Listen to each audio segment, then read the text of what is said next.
चंदखुरी दुर्ग से प्रश्न आया, छत्तीसगढ़। नारायण, विष्णु, महाविष्णु और श्री कृष्ण में क्या अंतर है? आपने अंतर पूछा इसलिए अंतर ही बताऊंगा। वैसे तो कोई अंतर है ही नहीं। यो वै विष्णु स वै रुद्र, एक ही परमात्मा अनेक रूपों में सत्तावान है। लीलागत भेद, तात्विक कोई भेद नहीं है। लीलागत भेद का मतलब कर्म की दृष्टि से भेद है। जैसे एक पुरुष किसी का पति है तो वहां कुछ अलग ढंग की लीला करता है, किसी का वो भाई भी है वही पुरुष तो वहां बहन के साथ अलग ढंग का खेल करता है, वही किसी का शिष्य भी है तो गुरु के साथ अलग ढंग का व्यवहार उसका चलता है। तो एक ही पुरुष एक होने के बाद भी अधिकार भेद से तो कई प्रकार के स्वभाव अपना चेंज करते हैं। वही पुरुष यदि थाने में है या कोई बड़ा ऑफिसर तो अलग उसका रुतबा होगा, है ना। तो पुरुष एक ही है लेकिन लीलागत भेद हो जाता है।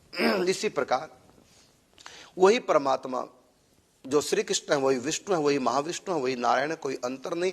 लेकिन आपने अंतर पूछा तो कुछ तो अंतर है, वो केवल लीलागत अंतर है। तो मैं बताना चाहूंगा, एक ब्रह्मांड में 14 लोक होते हैं और सबसे नीचे क्षीर सागर होता है और सबसे ऊपर ब्रह्मा विष्णु महेश की 3 पुरियां होती हैं।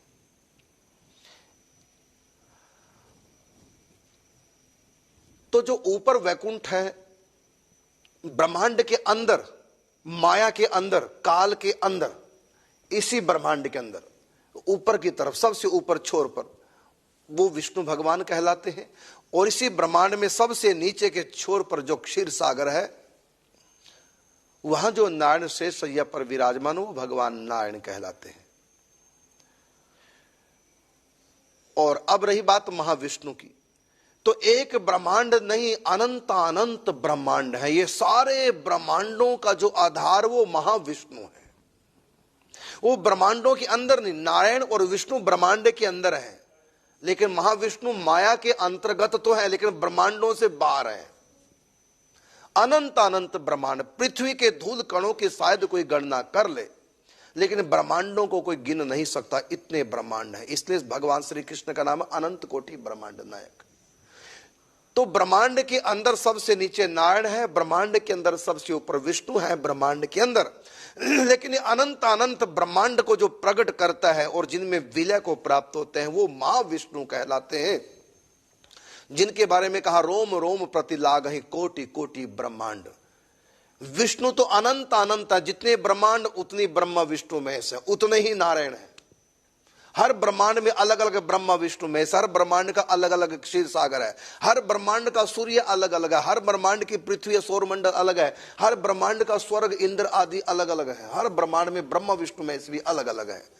तो ये अनंत अनंत ब्रह्मांडों की संरचना करने वाले वो महाविष्णु है, जिनके अंदर से अनंत अनंत ब्रह्मांड, एक एक रोम से अरबों अरबों खरबों, रोम रोम प्रति लागहि कोटि कोटि ब्रह्मांड।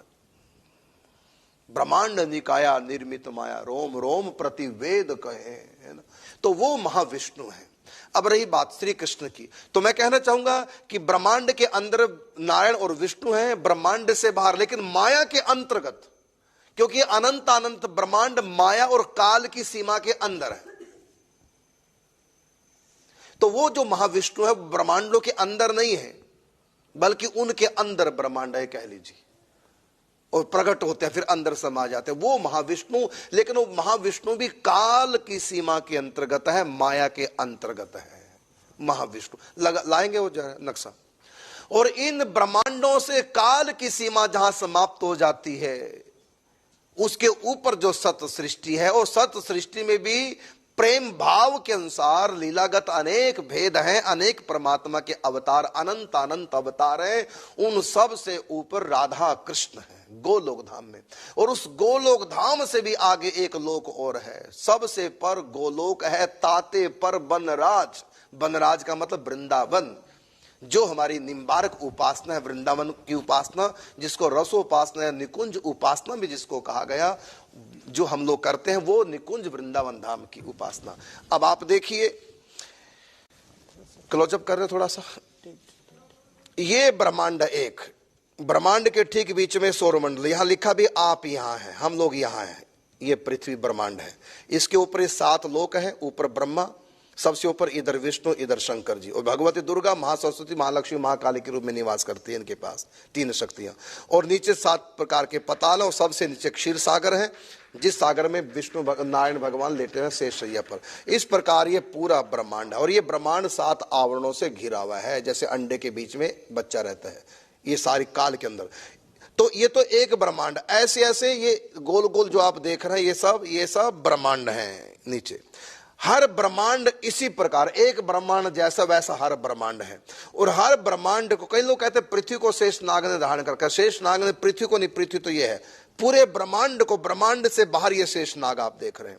इस प्रकार ये अनंत अनंत शेष नाग है, हर ब्रह्मांड को एक शेष नाग ने उठा रखा है। इस प्रकार अनंत अनंत ब्रह्मांड, और ये सारे ब्रह्मांड इनसे प्रकट होते, ये महाविष्णु है, ये नारायण है, ये विष्णु है, और ये महाविष्णु है। लेकिन महाविष्णु भी काल के अंदर, ये हाथ देख रहे हैं गोला गोला सब नीचे, ये सब माया है, काल, माया, प्रकृति, उसी के अंदर महाविष्णु। तो ब्रह्मांड के अंदर विष्णु है और नारायण है, और ब्रह्मांड से बाहर जिनसे ये ब्रह्मांड प्रकट होते हैं, विलय को प्राप्त होते हैं, ये महाविष्णु। और ये कारण जल में महाविष्णु निवास कर रहे हैं, एक क्षीर सागर में, एक कारण जल में, जो कारण जल जो सबका कारण है, इसलिए कहा कि जल ही जीवन है।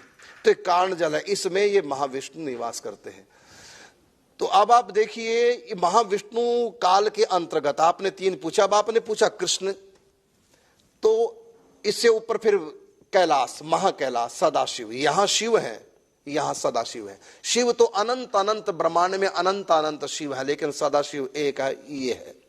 तो यहां भगवान श्री कृष्ण सदाशिव के रूप में, ऊपर भगवान नारायण के रूप में, ऊपर राम के रूप में, फिर राधा कृष्ण, उसके बाद वृंदावन के निकुंज के राधा कृष्ण, सर्वोपरि ऊपर धाम है।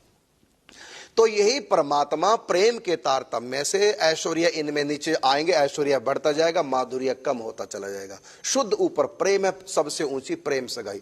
तो जो जो परमात्मा नीचे आते जाएंगे, उतने उनमें प्रेम कम होता जाएगा और ऐश्वर्य बढ़ता जाएगा। और जब यहाँ ते यहाँ प्रेम समाप्त हो, ऐश्वर्य पूर्ण। इसलिए भगवान शिव के नाम के साथ में ऐश्वर्य शब्द लगता है। नर्मदेश्वर महादेव, सोमेश्वर महादेव, केदारेश्वर महादेव, ये ईश्वर है। तो ये यहां पर है ऐश्वर्य लोक, ये है माधुर्य। यही शंकर जो जो ऊपर जाएंगे नारायण बन जाएंगे, ऊपर राम बन जाएंगे, यही श्री कृष्ण है।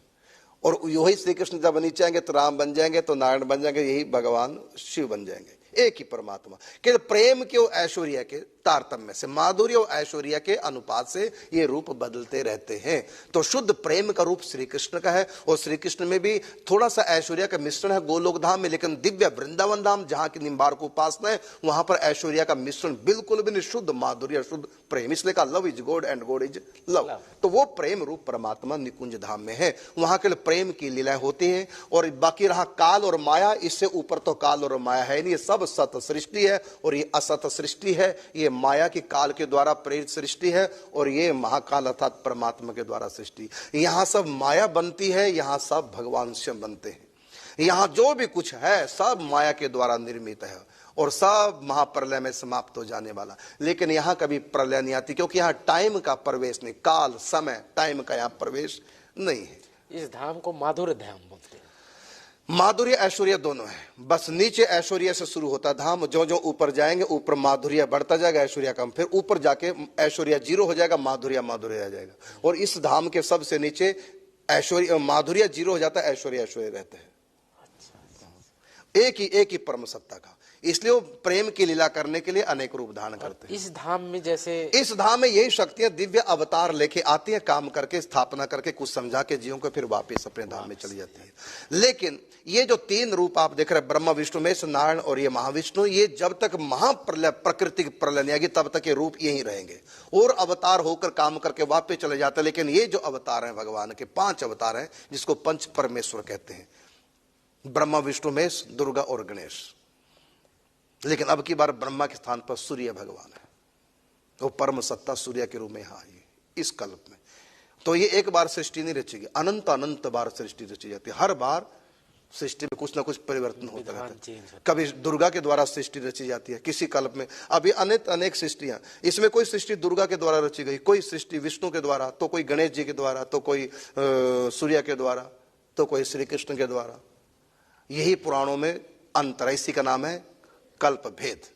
कितना सुंदर ढंग से आपने पूरी इसकी इसकी क्लास लगते है कम से कम 8-10 दिन में व्यक्ति को हम समझाते हैं पूरा, ये तो 2 मिनट में हमने समझा दी, बड़ा इसका हुआ है। तो आपने प्रश्न किया था नारायण विष्णु और महाविष्णु तथा श्री कृष्ण में क्या अंतर है, तो उत्तर है कि अंतर कुछ नहीं है, वही परम सत्ता अनेक रूपों में लीलागत भेद है, सिर्फ तात्विक